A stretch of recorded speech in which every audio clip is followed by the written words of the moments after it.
Well, I'm so encouraged to see you all here today. I think this is a great crowd. I'm just thankful to see that all of you were willing to come out here on a Sunday afternoon to take a stand for life. And you know, some of you might be thinking there should be thousands of people here. Mm-hmm. There should be tens of thousands of people here. And you're right. You're right. But you know, you can accomplish a lot even though your numbers are small. Just by being here, you're letting your neighbors know that you intend to continue standing up against those like Planned Parenthood who promote the view that the lives of the weakest and most vulnerable members of our society should be disposable at whim. But as Pope John Paul II said, a society will be judged on the basis of how it treats its weakest members. And among the most vulnerable are surely the unborn and the dying. Yes, there will come a time when our society and our communities will face the judge. Jesus made it clear that God will not only judge individuals, but also nations and cities. But the Bible is also clear that He will hold back the judgment for the sake of a remnant, a small fraction of individuals in a city who remain faithful to God. History reveals that a faithful remnant like you can have a huge impact. Our nation itself would not be here today were it not for the faithful minority of patriots who stood for freedom, while many of their countrymen just stayed neutral or even remained loyal to the king. Those who fought against slavery were also a vocal minority, with many powerful opponents. And it was that vocal minority that moved Lincoln to action. When the great civil rights marches happened in our nation, many people stayed home and watched on TV. But you know, even if they turned off their TV, the message of those who took to the streets was heard loud and clear. So what you are doing here today matters greatly.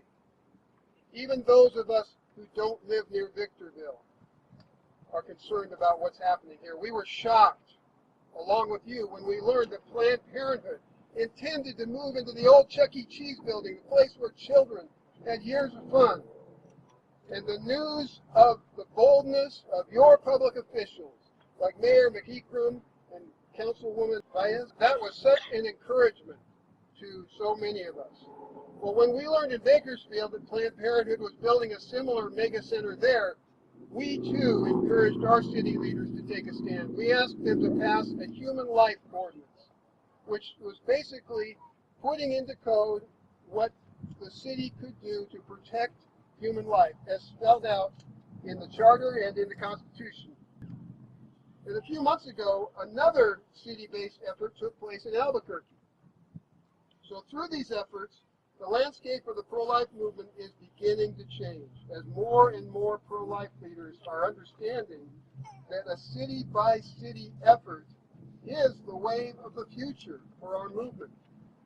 The question, what can a city do about abortion, has not yet been totally answered.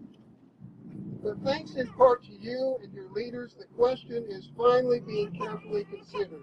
It is clear that cities often have the right to restrict and regulate activities which might otherwise be legal, and to protect their citizens against things that they might face in other cities.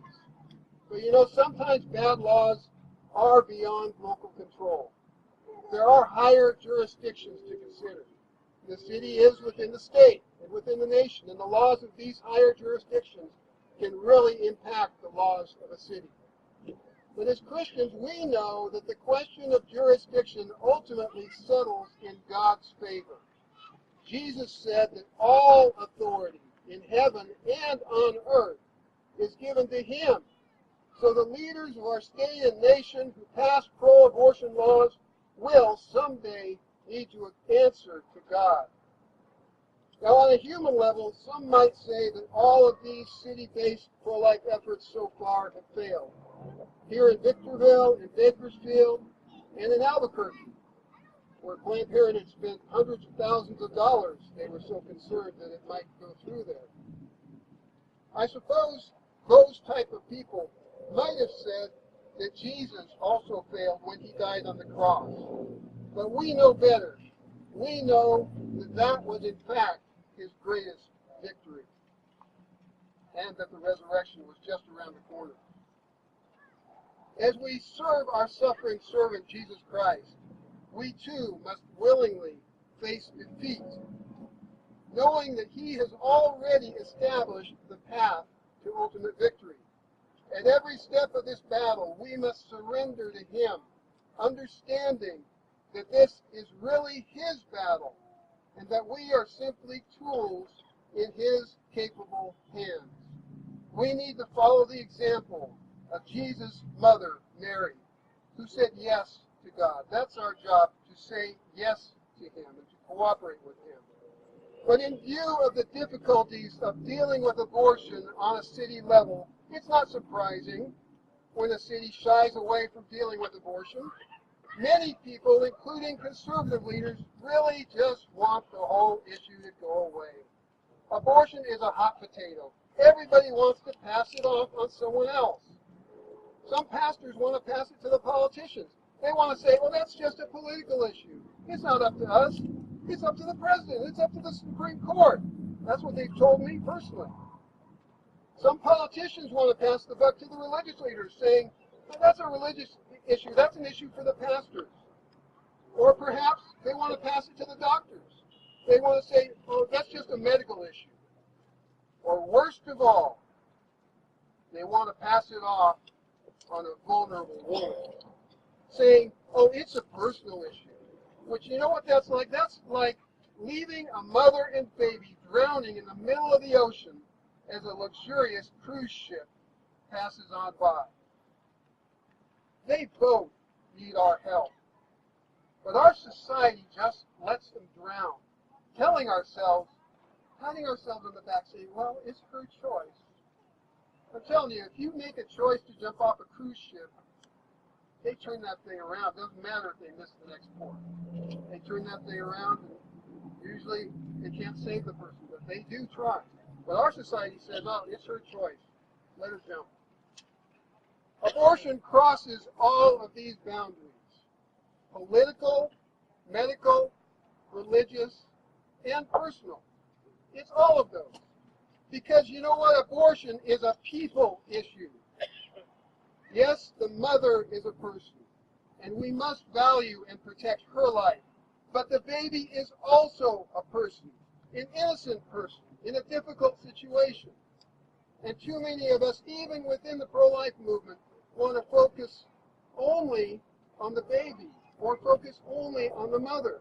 We can't do that. We have to focus on both of them. We have to love them both because they're both precious to God. Issues like abortion that impact people are religious, and they are political. What kind of pastor ignores the needs of people in his community? What kind of politician ignores the needs of people in his community? True, the cries of the babies being killed may be silent, but God hears their cries, and he will judge. He will judge nations, and he will judge cities, and he will also judge churches. You read that in the last book of the Bible, book of Revelation. When pastors say they don't want to discuss abortion because they just want to focus on the Great Commission, they want to bring people to Jesus. Well, you know what? They seem to forget what Jesus himself actually said in the Great Commission. In Matthew chapter 28, verses 18 through 20, Jesus said that we are to teach them to observe everything that he commanded. So what did Jesus command? Didn't Jesus give us that basic command, love your neighbor as yourself? If you recognize the fact that Jesus would consider the innocent child in the womb to be our neighbor, then you know that the Great Commission includes as a priority teaching others to protect those innocent neighbors. pastors who pass the buck on this are simply disobeying the Great Commission, disobeying the gospel, disobeying Jesus. In recent years, our efforts have included developing some resources to reach pastors with this message. And we brought some of these resources along here today, and if any of you would like those, we've got some little cards here that reference a website we have, the Pastor's Pro-Life Resource Center. We also have these DVDs called Dear Pastor. It's a dramatization of a woman talking to her pastor about her abortion, and then some actual testimonies from a couple of real pastors on there. So if you like any of those, let us know. And we also have these resources that are designed for women thinking about the abortion pill. It shows them on one side that the baby in their womb, even at that early development, is real. It's a child that's precious to God. And then on the other side it says, even if you've taken the abortion pill, it's not too late to save your baby. Now those of you who have made the effort to be here today and to let your community know that you stand up for human life, you have a job to do. You're now more accountable than you were this morning, because you're affirming by your very presence here today that you know that abortion kills innocent people and brings harm upon your community. You know what a blight this place is to your community. And so you're more responsible than those who didn't care enough to be here today. Will you leave this place today and forget about the babies who are dying? Or will you devote your time, your treasures, and your talents to this effort on an ongoing basis? Will you speak up when you have the chance, or will you remain silent? Even if you're not a pastor or a politician, God has given you a voice, and He does expect you to use it. Today should not be the end of your efforts on behalf of these innocent members of this community. It should be just the beginning. Even if many of your neighbors may not care about what's happening here today, you are the conscience of Victorville, the conscience of the entire high desert region. A conscience is like an immune system. You are like the immune system for this community. The immune system fights things that are going to be detrimental to it. If your conscience is silenced, if your immune system is silenced, the end is just around the corner. The devil is crouching at the door, waiting for his opportunity to steal, kill, and destroy everything you've stood for. But as long as you, the conscience of this community, are alive and well, there is hope. And I just want to thank you today for being here to keep that hope alive. Amen.